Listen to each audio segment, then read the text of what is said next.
Hi there, it's Julie DiMatteo from thepaperpixie.com, and I'm an independent Stampin' Up! Demonstrator. And in today's video, I want to show you this watercolor ombre effect. I shared a card on my blog yesterday with shades of blue, and I thought I would actually show you a video today of how to do it. So this is going to be my Mother's Day card this year. I love the sentiment, lovely inside and out. And it comes from the stamp set, Lovely Inside and Out. And that's going to be available in the new catalog starting on June 1st. Or if you join as a demonstrator, you can actually order this stamp set now. So anyways, let's get started with the card. I'm going to pull in a piece of grid paper because we're going to make quite a mess today. And I'm going to use one of our clear blocks. This is a clear block I. And this one actually works perfectly because it gives you the ability to do 3 colors, pretty nice size strips of color, and then it fits pretty well to cover up half of a piece of paper. So this is our shimmery white paper. It's great for watercoloring. You can also use watercolor paper. And this measures 3 3/4 by 5 inches. I'm going to put that off to the side, and we are going to use the colors Berry Burst, Sweet Sugar Plum, and Pink Pirouette. And the trick here is you're going to start with the lightest shade because your ink is going to overlap a little bit.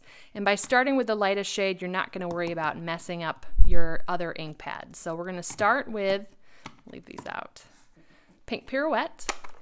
I'm just going to open that, and I'm going to apply it directly to the bottom third of this clear block. Probably a little difficult to see because this is a pretty light color.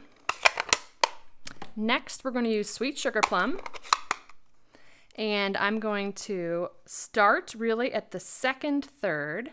Now this is obviously going to fill up more than a third of the acrylic block, but we're going to cover the rest of it with the Berry Burst. And then finally, Berry Burst. And again, I'm just eyeballing it. It does not need to be perfect. All right, that pad is extra juicy. Okay, I think I touched the Pink Pirouette with my hand. I want to make sure that I've got good ink coverage there. Just gonna put that down a little bit more. Okay. So now we are going to use a Stampin' Spritzer. This is the part that's going to get pretty messy. So we're just going to spritz it pretty lightly. I kind of hold this up from a distance. And I'm pretty liberal with the spritzer. So now that that's wet, I'm going to lift this up. And this is the fun part because you do get messy. I'm going to pull in my cardstock, and I'm turning it in landscape mode, and that's just going to give me better control. I'm going to flip this over, and I am literally just going to press this down and then push a little bit because you can see the coverage you're getting through the clear block. I just want to make sure the coverage is there, and the colors are going to start to bleed together. And I found that it worked if I slid the clear block towards me.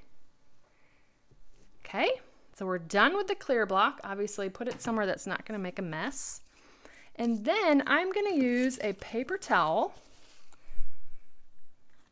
And where some of this water has gathered on the edge, I just want to sop up some of that water.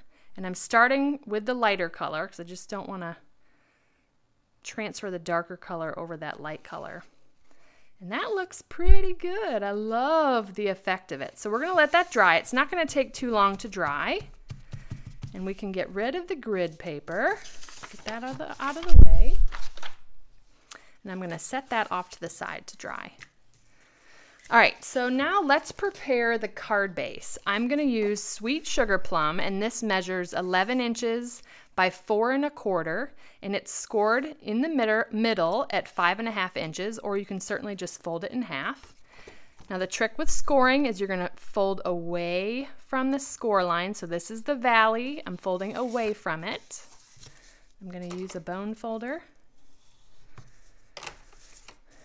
All right, and then the next layer is basic black, and this measures 3 7/8 by 5 1/8. And I can go ahead and adhere this one down. I'm actually going to use some Fast Fuse. That's kind of my adhesive of choice for this project.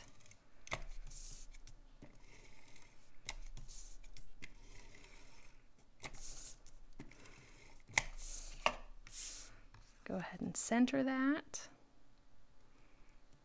Now, Fast Fuse is not very forgiving, so you want to be very careful before you push down, get it to where you want it, and then push down, because once you set it, it's there. All right, so there's that. Then I'm going to take a piece of Whisper White, and this measures 4 by 5 1/4, and I'm just going to put that on the inside here.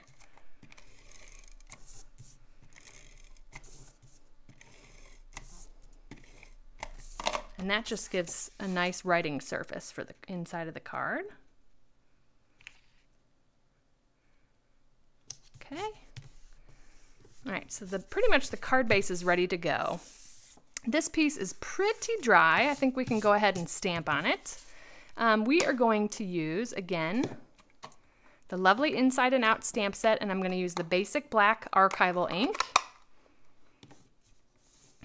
And then we are going to use our Stamp-A-Majig. And if you've never used a Stamp-A-Majig, it allows you to position specifically our red rubber stamps, because you can't see through to see exactly where you're stamping like you can on the photopolymer.